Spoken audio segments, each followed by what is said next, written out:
नमस्कार मंडळी, recipe with Rupali या यूट्यूब चॅनलमध्ये तुमचे खूप खूप स्वागत आहे। मी आज बनवलेल्या आहेत एकदम खमंग आणि कुरकुरीत अशा कोबीच्या वड्या।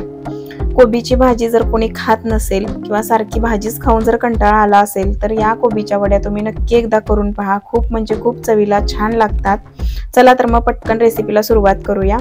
या ठिकाणी मी पाव चमचा हळद, अर्धा चमचा धनेपूड, अर्धा चमचा जिरेपूड, 1 चमचा घरगुती लाल तिखट, पाव चमचा ओवा, 1 चमचा पांढरे तीळ, आलं, लसूण आणि मिरची ठेचून घेतलेली आहे, बारीक चिरलेली कोथिंबीर, चवीनुसार मीठ। या ठिकाणी सुरुवातीला कोबी कट करून घ्यायचा आहे। कोबीच्या वड्या करत असताना कोबी किसून घ्यायचा नेहमी एकदम बारीक। किती जरी बारीक आपण कापून घेतला तरी सुद्धा वड्या कट करता येत नाहीत, त्यामुळे कोबी नेहमी किसून घ्यायचा आहे।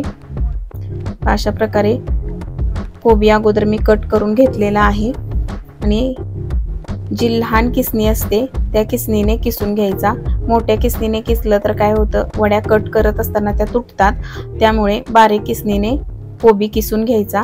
आणि वड्या करत असताना बाकीची तयारी अगोदर सर्व मसाले वगैरे सर्व काढून घ्यायचे, त्यानंतरच कोबी किसून घ्यायचा। या ठिकाणी 1 वाटी मी किसलेला कोबी घेतलेला आहे। किसलेला कोबी एका बाउल मध्ये काढायचा,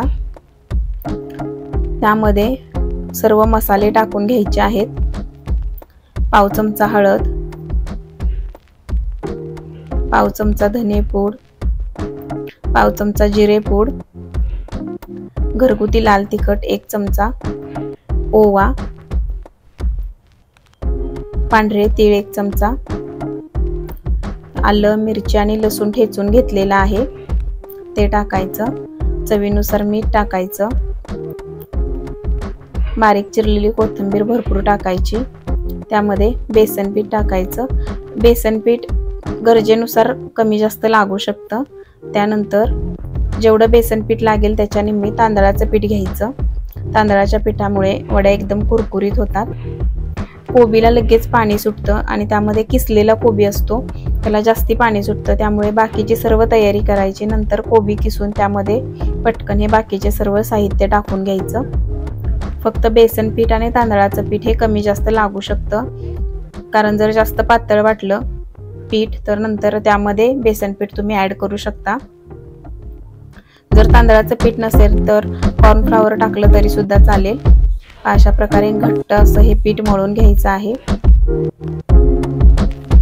पातळ अजिबात ठेवायचं नाही, एकदम घट्टसर असं मळून घ्यायचं हे पीठ। अशा प्रकारे हे पीठ मळून घेतलेलं आहे। आता मोदक पात्राला तेल लावून घ्यायचं,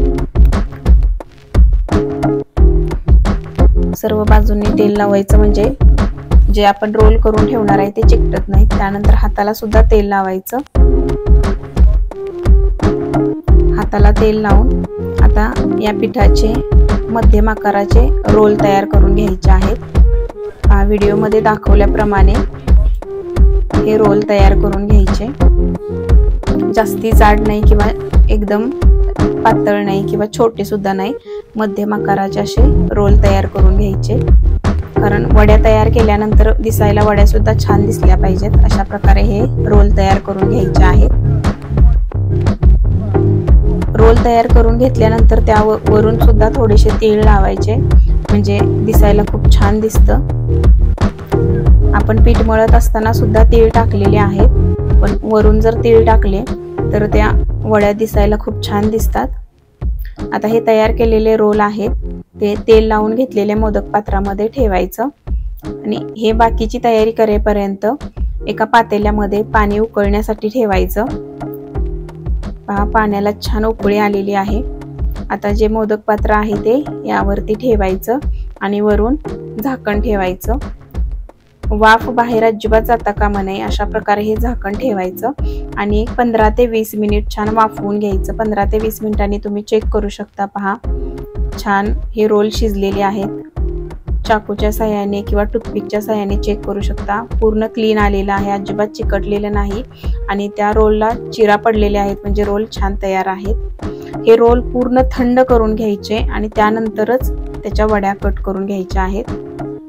पहा, छान अशा वड्या तयार झालेल्या आहेत। दिसायलाच खूप छान दिसतंय, त्यामुळे चवीला सुद्धा खूप छान लागतात।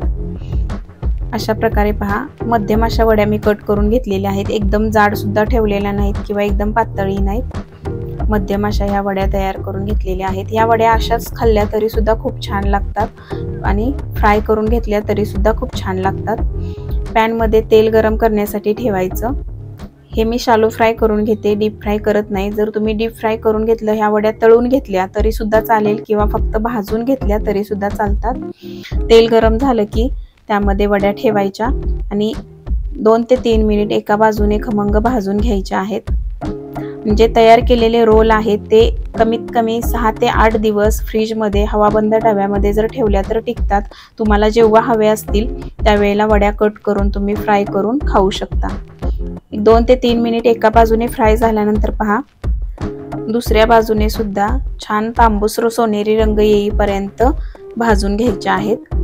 वड्या एकदम कुरकुरीत होतात आणि ह्या भाजलेल्या वड्या सुद्धा 3 ते 4 दिवस टिकतात। आणि जे रोल तयार करून घेतलेले आहेत न भाजलेले, ते सुद्धा हवाबंद डब्यामध्ये ठेवायचे, 6 ते 8 दिवस आरामात टिकतात।